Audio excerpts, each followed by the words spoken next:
Hello everyone, welcome to Navras Maths Tutorials, exercise number 12.3, question number 6. ನೋಡಿ ಏನು ಕೊಟ್ಟಿದ್ದಾರೆ. After rotating by 60 degree about a center, a figure looks exactly the same as its original position.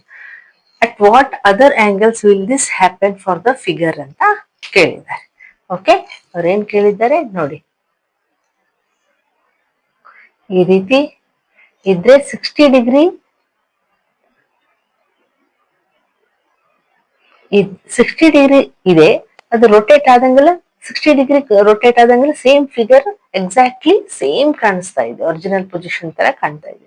So at what other angles will this happen ಅಂತ ಕೇಳಿದಾಗ ನೋಡಿ 60 degree ಒಂದಿದೆ, ಆದ್ರೆ ಅದು ಮತ್ತೆ ನೆಕ್ಸ್ಟ್ ಮತ್ತೆ 60 ಡಿಗ್ರಿ ಆಡ್ ಮಾಡಿದಾಗ ಮತ್ತೆ ಸೇಮ್ ತಗೊಳುತ್ತಲ್ವಾ, ಸೇಮ್ ಪ್ಲೇಸ್. ಮತ್ತೆ ಇದಕ್ಕೆ 60 ಡಿಗ್ರಿ ಆಡ್ ಮಾಡಿದಾಗ ಮತ್ತೆ ಸೇಮ್ ಪ್ಲೇಸ್ ತಗೊಳ್ತಾ ಇದೆ, ಸೇಮ್ ಪೊಸಿಷನ್ ತಗೊಳ್ತಾ ಇದೆ. 180 ಆಯ್ತು. ಇದಕ್ಕೆ ಮತ್ತೆ 60 ಆಡ್ ಮಾಡಿದ್ರೆ 240. ಅಗೇನ್ ಇದಕ್ಕೆ 60 ಆಡ್ ಮಾಡಿದ್ರೆ 300 ಡಿಗ್ರಿ. ಅಗೇನ್ ಇದಕ್ಕೆ 60 ಆಡ್ ಮಾಡಿದ್ರೆ 360 ಡಿಗ್ರಿ. ನೋಡಿ ಈ ರೀತಿ 60 ಡಿಗ್ರಿ ಅದು ಒರಿಜಿನಲ್ ಪೊಸಿಷನ್ ತಗೊಳ್ತಾ ಇದೆ. ಸೊ ಈ ಅಟ್ ವಾಟ್ ಅದರ್ ಆಂಗಲ್ಸ್ ಅಂತ ಕೇಳಿದಾರಲ್ಲ, ಈ ಅದರ್ ಆಂಗಲ್ಸ್ ಅಂತ ಹೇಳ್ಬೋದು. ಅದು ಯಾವ ಫಿಗರ್ ಈ ರೀತಿ ತಗೊಳ್ಳೋದು ಅಂತಂದ್ರೆ ನಿಮಗೂ ಗೊತ್ತಾಗ್ಬಿಡ್ಬೇಕು. ನೋಡಿ ನಾವು ಇದ್ರ ಬಗ್ಗೆ ಕೂಡ ಓದಿದ್ವಿ ನೋಡಿ. ರೆಗ್ಯುಲರ್ ಹೆಕ್ಸಗನ್ ಅಂದ್ರೆ 6 ಸೈಡ್ಸ್ ಇರ್ತವೆ, ಇನ್ನು 6 ಸೈಡ್ಸ್ ಈಕ್ವಲ್ ಇರ್ತವೆ. ರೆಗ್ಯುಲರ್ ಹೆಕ್ಸಗನ್ ಇದು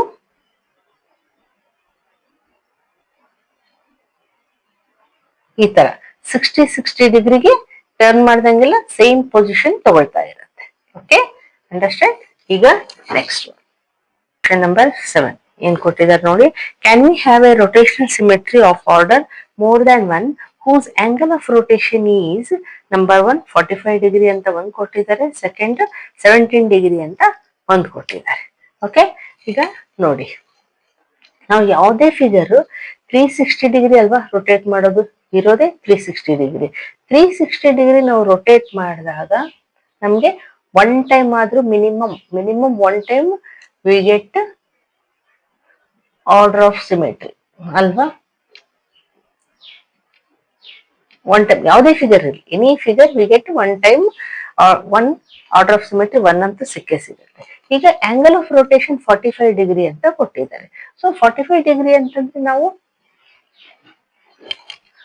ಹೆಂಗೆ ಫೈಂಡ್ ಔಟ್ ಮಾಡಬೇಕು ನೋಡಿ. 360 ಅಪಾನ್ 45 ಹಾಕೋಬೇಕು, ಯಾಕಂದ್ರೆ ಮಲ್ಟಿಪಲ್ ಇದೇನಾ ಇಲ್ಲ ಅಂತ ನೋಡ್ಕೋಬೇಕು. ಯಾಕಂದ್ರೆ ಡಿವೈಡ್ ಮಾಡಿದಾಗ ನಮ್ಗೆ ಹೋಲ್ ನಂಬರ್ ಬಂದ್ರೆ ಸೊ ಇಟ್ ಈಸ್ ಪಾಸಿಬಲ್ ಅಂತ ಹೇಳ್ಬೋದು. ಓಕೆ, ಇಲ್ಲ ಅಂದ್ರೆ ಹೋಲ್ ನಂಬರ್ ಬರ್ದೇ ಇದ್ರೆ ಆಗಲ್ಲ. ಸೊ ನೋಡಿ ಕ್ಯಾನ್ಸಲೇಷನ್ ಮಾಡೋಣ. ಈಗ 5 7s 35, 1 ಉಳಿದು 5 2s, ಇಲ್ಲಿ 5 9s. ಅಗೇನ್ ನೋಡಿ 9 ಟೇಬಲ್ ಹೋಗುತ್ತಲ್ವಾ, 9 1s 9 8s. ಸೊ ಏನ್ ಬಂತು 8 ಅಂದ್ರೆ ಇದು ಆರ್ಡರ್ ಆಫ್ ಸಿಮೆಟ್ರಿ 8 ಇರುತ್ತೆ. ಸೊ ಹೋಲ್ ನಂಬರ್ ಆಯ್ತಲ್ವಾ. ಸೊ ಏನಂತ ಹೇಳ್ಬೋದು, ಫಸ್ಟ್ ಆನ್ಸರ್ ನಾವು ಎಸ್ ಅಂತ ಹೇಳ್ಬೋದು. Can we have a rotational symmetry of more than one? Yes, rotational symmetry 8 ಬರ್ತಾ ಇದೆ. Okay, whose angle of rotation is 45 degree ಇದ್ದಾಗ ನಮ್ಗೆ ರೊಟೇಷನಲ್ ಸಿಮೆಟ್ರಿ 8 ಬರ್ತಾ ಇದೆ. ಈಗ ನೋಡಿ ಸೆಕೆಂಡ್ ಕ್ವಶನ್ 17 ಡಿಗ್ರಿ ಅಂತ ಕೊಟ್ಟಿದ್ದಾರೆ.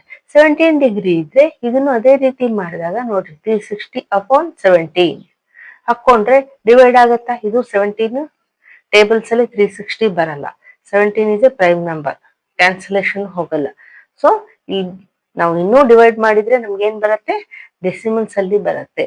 ಡೆಸಿಮಲ್ಸ್ ಆರ್ ಫ್ರಾಕ್ಷನ್ಸ್ ಫ್ರಾಕ್ಷನ್ ಅಲ್ಲಿ ಬರುತ್ತೆ. ಈಗ ಫ್ರಾಕ್ಷನ್ ಅಲ್ಲಿ ಅಥವಾ ಡೆಸಿಮಲ್ ಅಲ್ಲಿ ಬಂದಾಗ ನಮ್ಗೆ ಹೇಳಕ್ ಬರಲ್ಲ ಎಷ್ಟು ರೊಟೇಷನಲ್ ಸಿಮೆಟ್ರಿ ಎಷ್ಟು ಬರುತ್ತೆ, ಎಷ್ಟು ಇದು ಅಂತ. ಈಗ ನೋಡಿ ಇಲ್ಲಿ 8 ಬಂತು, ನಾವು ಹೇಳ್ಬೋದು ಯಾವ ಫಿಗರ್ ಅಂತ ಹೇಳ್ಬೋದು ಅಲ್ವಾ.